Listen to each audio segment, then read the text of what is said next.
बिस्मिल्लाहिर्रहमानिर्रहीम। Welcome back to my YouTube channel maths and physics academy.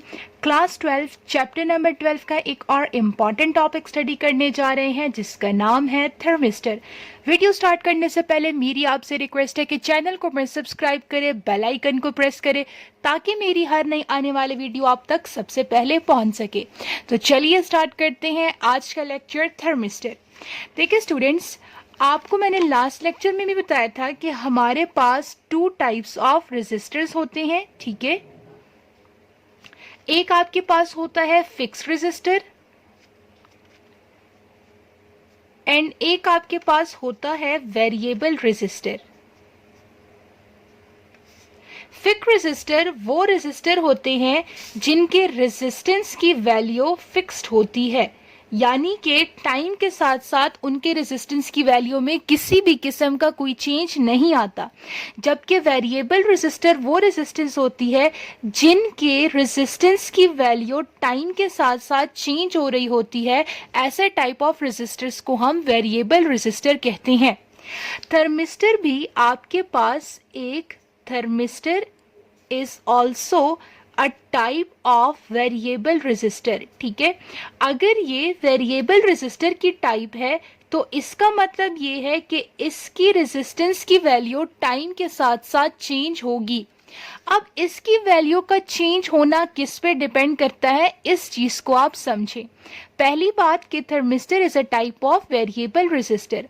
अब उसके resistance की वैल्यू के चेंज होने के पीछे क्या रीजन है, इस कंसेप्ट को समझें।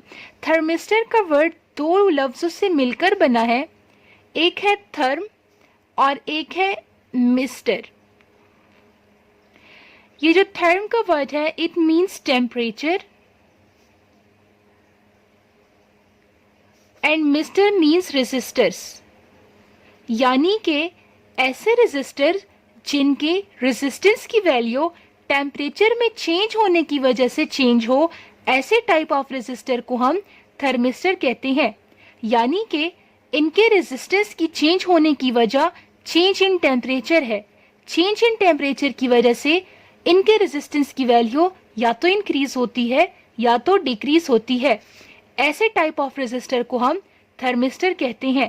थर्मिस्टर को थर्मल रेजिस्टर भी कहा जाता है, तो आपने इसके नाम में कंफ्यूज नहीं होना। It is also called thermal resistor. Thermistor इसकी शॉर्ट फॉर्म है। सो थर्मिस्टर वेरिएबल रेजिस्टर्स होते हैं जिनके रेजिस्टेंस की वैल्यू टेम्परेचर में चेंज होने की वजह से चेंज होती रहती है। ऐसे रेजिस्टर्स को थर्मिस्टर कहा जाता है।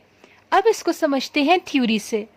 The type of variable resistor whose resistance changes by changing the temperature, यानी ऐसे वेरिएबल रेजिस्टर जिनके रेजिस्टेंस की वैल्यू चेंज होने की वजह क्या होती है, by changing the value of temperature. अब टेम्परेचर के बढ़ाने की वजह से या तो इनके रेजिस्टेंस की वैल्यू इंक्रीज होगी या तो इनके रेजिस्टेंस की वैल्यू डिक्रीज होगी। इसको हम डिस्कस करेंगे फर्दर सेक्शंस में। अब आप कुछ प्रॉपर्टीज ऑफ थर्मिस्टर को समझ लें कि what are the properties of thermistor.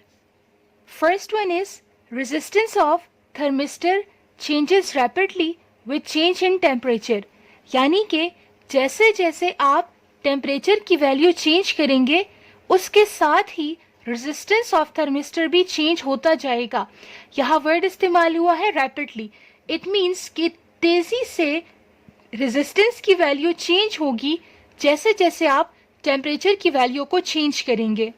Temperature coefficient of thermistor is very high. Thermistor का टेम्परेचर कोफिशिएंट बहुत हाई होता है। अब now what is meant by temperature coefficient. Temperature coefficient हमें मेजर करता है चेंज इन रेजिस्टेंस को। Temperature coefficient measure change in resistance. In case of thermistor, जब हम थोड़ा सा भी टेम्परेचर बढ़ा दें, small change in temperature, इसकी वजह से large change in resistance आता है। थोड़ा सा टेम्परेचर की वैल्यू चेंज करने की वजह से बहुत ज़्यादा रेजिस्टेंस की वैल्यू में चेंज आता है। ऐसे टाइप ऑफ चेंज को हम एक्सपोनेंशियल चेंज कहते हैं, यानी कि एक क्वांटिटी को एक्सपोनेंशियल चेंज, यानी कि एक क्वांटिटी में स्मॉल चेंज हो जबकि दूसरी क्वांटिटी में लार्ज चेंज हो, तो ऐसे टाइप ऑफ चेंज को हम एक्सपोनेंशियल चेंज कहते हैं। यहाँ पर स्मॉल चेंज इन टेम्परेचर की वजह से लार्ज चेंज इन रेजिस्टेंस होता है, इसीलिए थर्मिस्टर का temperature coefficient of resistance high होता है। Temperature coefficient of thermistor can be positive और नेगेटिव। अब थर्मिस्टर के लिए टेम्परेचर कोफिशिएंट या तो पॉजिटिव हो सकता है या तो नेगेटिव। इस टॉपिक को हमने आने वाले सेक्शंस में कवर किया हुआ है। थर्मिस्टर की कंस्ट्रक्शन को समझ लें। देखिए बच्चे, थर्मिस्टर जो है इसका डायग्राम कुछ इस तरीके से होता है। ये आपको एक रॉड या फिर एक डिस्क की तरह नजर आ रहा है। इस डिस्क के अंदर मौजूद होता है सेमीकंडक्टर मटेरियल। सेमीकंडक्टर मटेरियल का मतलब ये है कि थर्मिस्टर ये सेमीकंडक्टर से मिलकर बने होते हैं। सेमीकंडक्टर यानी कि ये बने होते हैं ऑक्साइड्स ऑफ निकल, कोबाल्ट एंड एक और मटेरियल है जिसका नाम है आयरन। तो ये जो आपको एक रॉड से नजर आ रहा है, इसके अंदर ये ऑक्साइड्स ऑफ निकल, कोबाल्ट और आयरन मौजूद होते हैं और ये सेमीकंडक्टर मटेरियल होता है। इसके एंड पे आपको दो कनेक्शंस नजर आ रहे हैं। इन कनेक्शंस को हम प्लैटिनम लीड्स कहते हैं। अब हम यहाँ पे प्लैटिनम लीड्स का इस्तेमाल क्यों करते हैं? क्योंकि प्लैटिनम लीड्स जो होते हैं ये हाई टेम्परेचर ससेप्टेबल होते हैं। इट मीन्स कि ये ज्यादा से ज्यादा टेम्परेचर की वैल्यू को भी बर्दाश्त करने की सलाहियत रखते हैं, जिसकी वजह से ये हमारे कनेक्शन को डैमेज होने से बचाते हैं। सो थर्मिस्टर जो है ये किन किन चीजों से मिलकर बना होता है? It is made up of semiconductor oxides of निकल, कोबाल्ट, आयरन, जिसको हमने एक डिस्क टाइप रॉड में जो है बंद कर दिया होता है और इनके दोनों एंड्स पे प्लैटिनम लीड्स कनेक्शंस होते हैं। प्लैटिनम लीड्स हमने क्यों लेते हैं? क्योंकि ये हाई टेम्परेचर ससेप्टेबल होते हैं और ये ज्यादा से ज्यादा टेम्परेचर की वैल्यू को भी बर्दाश्त करने की सलाहियत रखते हैं। तो इस तरह की कुछ कंस्ट्रक्शन होती है आपके पास थर्मिस्टर की। थर्मिस्टर का सिंबल क्या होता है? देखिए बच्चे, यूएस और जापान में थर्मिस्टर के लिए जो सिंबल इस्तेमाल किया जाता है वो कुछ इस तरह से होता है कि बेटे आपको पता है कि रेजिस्टर का सिंबल ऐसे होता है।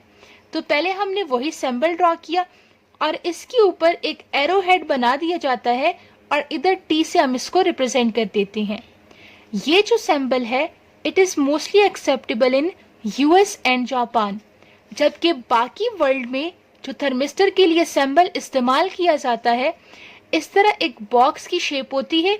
ये आपके पास कनेक्शन लीड्स है और इसके ऊपर इस तरह से एक लाइन ड्रॉ की जाती है और इसको हम as a symbol of thermistor इस्तेमाल करते हैं। बोथ सिंबल्स आर एक्सेप्टेबल, लेकिन ये वाला सिंबल ज्यादातर यूएस एंड जापान में इस्तेमाल किया जाता है, जबकि इस सिंबल को बाकी वर्ल्ड में एक्सेप्टेबल समझा जाता है। तो अब इसके कंस्ट्रक्शन को स्टडी करते हैं थ्योरी से। Thermistor are made from semiconductor oxide of iron, nickel and cobalt. जैसा कि आपने डायग्राम से देखा कि सेमीकंडक्टर ऑक्साइड से मिलकर हमारे पास ये थर्मिस्टर बना होता है। तो इस पूरे फिर सेमीकंडक्टर ऑक्साइड्स को हम लोग एक डिस्क के अंदर बंद कर देते हैं। Pair of platinum leads are attached at the two ends of electrical connections in thermistor. और उसके बाद दोनों एंड्स ऑफ थर्मिस्टर पे हम पेयर हमने क्यों कहा? क्योंकि ये एक एंड से भी है दूसरे एंड से भी, तो दोनों एंड से फिर प्लैटिनम लेड कनेक्ट कर दिया जाता है। और प्लैटिनम लेड का काम क्या होता है कि ये हाई टेम्परेचर को भी बर्दाश्त करने की सलाहियत रखते हैं। Arrangement is enclosed in a small glass bulb and seal, और इस पूरी की पूरी अरेंजमेंट को एक स्मॉल ग्लास बल्ब के अंदर बंद करके सील कर दिया जाता है, and this is your final form of thermistor. तो इस तरह से कुछ थर्मिस्टर की कंस्ट्रक्शन होती है। थर्मिस्टर्स आर टू टाइप्स, जिसको हमने इधर भी पढ़ा। मैंने आपको बोला कि मैं आपको आने वाले सेक्शंस में बताऊंगी कि थर्मिस्टर या तो positive temperature coefficient of thermistor हो सकते हैं या तो negative temperature coefficient of thermistor हो सकते हैं। Positive temperature coefficient of thermistor को हम PTC से शॉर्ट फॉर्म में रिप्रेजेंट करते हैं, जबकि negative temperature coefficient of thermistor को हम NTC से शॉर्ट फॉर्म में रिप्रेजेंट करते हैं। इनको हम स्टडी करेंगे आने वाले सेक्शंस के अंदर। Positive temperature coefficient of thermistor. Positive temperature coefficient of thermistor कब आता है कि जब टेम्परेचर इंक्रीज करने की वजह से रेजिस्टेंस की वैल्यू में भी इंक्रीज आए, तो तब हम कहेंगे कि थर्मिस्टर का पॉजिटिव टेम्परेचर कॉफिशिएंट है। So when resistance increases with increase in temperature, then the thermistor has positive temperature coefficient of resistor। अब ऐसा कब होता है? देखिए स्टूडेंट्स, जब भी आप थर्मिस्टर को सर्किट में कनेक्ट कर दें, for example this is a thermistor and इसको हमने किसी सर्किट से कनेक्ट कर दिया, यहाँ से हमने बैटरी लगा दी और इसको हमने कनेक्ट कर दिया। इनिशियली थर्मिस्टर की जो टेम्परेचर होता है वो कम होता है, इनिशियली थर्मिस्टर कोल्ड होता है, जिसकी वजह से रेजिस्टेंस यहाँ पे बहुत ज़्यादा होती है। और अगर रेजिस्टेंस ज़्यादा है तो यहाँ से आने वाला करंट भी क्या होगा, वो कम हो जाएगा, क्योंकि रेजिस्टेंस और करंट का आपस में इनवर्स रिलेशन है। लेकिन जैसे जैसे टाइम के साथ साथ इधर का टेम्परेचर इंक्रीज होना शुरू हो जाए, तो वैसे वैसे होता तो यही है कि टेम्परेचर इंक्रीज होने की वजह से रेजिस्टेंस की वैल्यू में डिक्रीज आना चाहिए, लेकिन एक सर्टेन पॉइंट पे यहाँ पे huge amount of current flow करना शुरू कर देता है, क्योंकि टेम्परेचर इंक्रीज करने की वजह से रेजिस्टेंस की वैल्यू में डिक्रीज आता है। तो यहाँ से huge amount of current flow करना शुरू कर देता है। बहुत ज़्यादा करंट की वजह से यहाँ पे हीट जनरेट हो जाती है। उस हीट जनरेटेड को हम क्या कहते हैं, रेजिस्टेंस कहते हैं। तो हम कह सकते हैं कि हमने टेम्परेचर बढ़ाने की वजह से एक्स्ट्रा फ्लो ऑफ इलेक्ट्रॉन्स हुआ या करंट हुआ, जिसकी वजह से हीट जनरेट हो गई और वहाँ पे रेजिस्टेंस की वैल्यू में इंक्रीज आना शुरू हो गया। जैसे जैसे रेजिस्टेंस की वैल्यू में इंक्रीज आना शुरू हो गया तो करंट की वैल्यू में कमी आना शुरू हो जाएगी।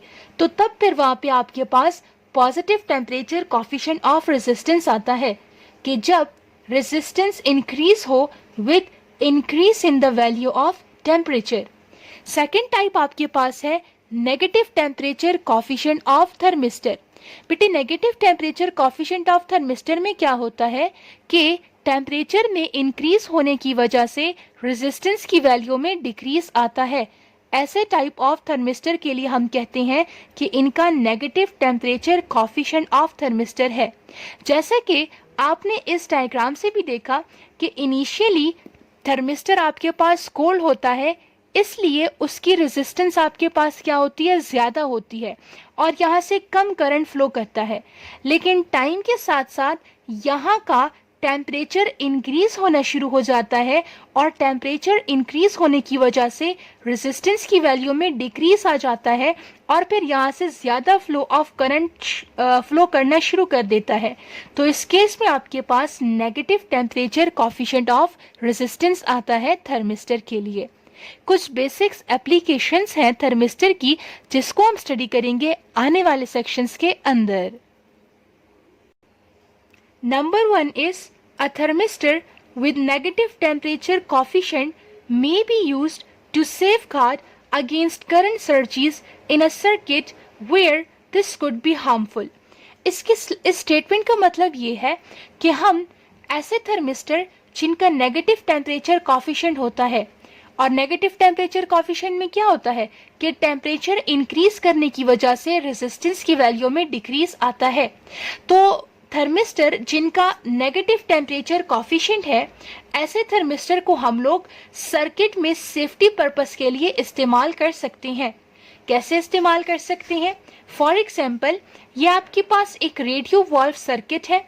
रेडियो वॉल्व पुराने ज़माने में एक ऐसे ग्लास बल्ब होते थे, कुछ इस तरीके से ग्लास बल्ब होते थे, और इसके अंदर इलेक्ट्रॉन्स होते थे, फ्री इलेक्ट्रॉन्स, और फ्री इलेक्ट्रॉन्स की वजह से इनमें करंट फ्लो करता था। तो रेडियो वॉल्व्स हम करंट फ्लो को कंट्रोल करने के लिए इस्तेमाल करते थे। अब आपके पास ये एक सर्किट है, ये आपका वोल्टेज है जहाँ से आपने इसको वोल्टेज प्रोवाइड किया, ये आपने सर्किट में थर्मिस्टर कनेक्ट किया, and this is the heater of radio valves. Initially आपके पास थर्मिस्टर क्या होता है? इनिशियली, ठीक है, इनिशियली थर्मिस्टर आपके पास कोल्ड होता है। अगर थर्मिस्टर कोल्ड होता है तो वहाँ जो रेजिस्टेंस होती है वो बहुत ज़्यादा होती है, क्योंकि हम एनटीसी की बात कर रहे हैं। और अगर यहाँ पे टेम्परेचर कम है, यानी कि इनिशियली कोल्ड है, रेजिस्टेंस ज़्यादा है, तो यहाँ जो करंट फ्लो होगा वो बहुत कम होगा। लेकिन जैसे जैसे आप वोल्टेज प्रोवाइड करते हो, वैसे वैसे, यहाँ पे मैं फाइनल लिख देती हूँ, वैसे वैसे यहाँ पे हीट जनरेट होना शुरू हो जाती है, टेम्परेचर इंक्रीज हो जाता है, जिसकी वजह से रेजिस्टेंस की वैल्यू डिक्रीज हो जाती है, जबकि करंट इस पूरे सर्किट में फ्लो करना शुरू कर देता है। तो हमने क्या किया कि इस सर्किट में एक्स्ट्रा फ्लो ऑफ करंट को कंट्रोल किया, यानी कि इनिशियली चूंकि आपके पास थर्मिस्टर जो है वो कोल्ड था, रेजिस्टेंस ज़्यादा थी, इसलिए करंट आपके पास ज़्यादा नहीं था। और जैसे जैसे आहिस्ता आहिस्ता करके टेम्परेचर में इंक्रीज आना शुरू हुआ, वैसे वैसे रेजिस्टेंस की वैल्यू में डिक्रीज आना शुरू हुआ, और वैसे वैसे करंट की वैल्यू में इंक्रीज आना शुरू हुआ। सो फॉर सेफ्टी पर्पस हम थर्मिस्टर विद एनटीसी को सर्किट में इस्तेमाल कर सकते हैं। Modern appliances like CPU, mobile phones, computers are all equipped with thermistor, so they can be used continuously without fear of overheating. बहुत से appliances जैसा कि CPU, mobile phones, computers, batteries वगैरह, इन सब के अंदर थर्मिस्टर का इस्तेमाल किया जाता है, जिसकी वजह से आपको ओवर हीटिंग यानी कि टेम्परेचर का बहुत ज़्यादा हो जाना, ओवर हीटिंग की आपको कोई टेंशन नहीं होती, और आप अपने अप्लायंसेस को फॉर लॉन्ग टर्म इस्तेमाल कर सकते हैं। क्योंकि इनिशियली चूंकि आपके पास रेजिस्टेंस बहुत ज़्यादा होता है, तो वो करंट के फ्लो को कम कर देता है, जिसकी वजह से आप फॉर लॉन्ग टाइम या फॉर लॉन्ग टर्म अपने अप्लायंसेस को without fear of over heating इस्तेमाल कर सकते हैं। Last but not the least, NTC can be used as an alarm for excessive temperature of windings of motors, transformers and generator. इसमें बेटे क्या होता है, इसी डायग्राम को समझ लें। इनिशियली चूंकि अब आपके पास वाइंडिंग्स या कनेक्शंस है किसकी, किसी भी मोटर की, जनरेटर की, ट्रांसफार्मर की, आपने वहाँ एक थर्मिस्टर लगा दिया। इनिशियली आपका टेम्परेचर जो है, क्योंकि थर्मिस्टर कोल्ड होता है, रेजिस्टेंस ज़्यादा होगी, और लेकिन जैसे जैसे आप टेम्परेचर बढ़ा रहे हो, यानी वोल्टेज बढ़ रहा है, टेम्परेचर इंक्रीज हो रहा है, तो रेजिस्टेंस की वैल्यू डिक्रीज हो जाएगी और करंट की वैल्यू इंक्रीज हो जाएगी। लेट्स से आपके पास ये वही सर्किट है, यहाँ हीटर नहीं है, यहाँ पे वाइंडिंग्स है, ठीक है। तो बेटे देखो, टाइम के साथ साथ यहाँ पे बहुत ज़्यादा करंट होना शुरू हो जाएगा, क्योंकि टेम्परेचर इंक्रीज होने की वजह से रेजिस्टेंस की वैल्यू तो कम होती जाएगी। तो एक पॉइंट ऐसा आएगा कि एक्सट्रीमली हाई टेम्परेचर पे रेजिस्टेंस की वैल्यू बहुत ज़्यादा, मैं इसको एक्सट्रीम कह देती हूँ, बहुत ज़्यादा लो हो जाएगी, जबकि करंट की वैल्यू यहाँ पे एक्स्ट्रा बजर ऑन हो जाता है, जो कि आपको अलार्म देता है कि अब आपके सर्किट में टेम्परेचर बहुत ज़्यादा हो गया है। तो यहाँ पे आपके पास बजर ऑन हो जाता है, जो कि आपको ये बताता है कि अब आपके सर्किट में टेम्परेचर की वैल्यू बहुत ज़्यादा हो चुकी है।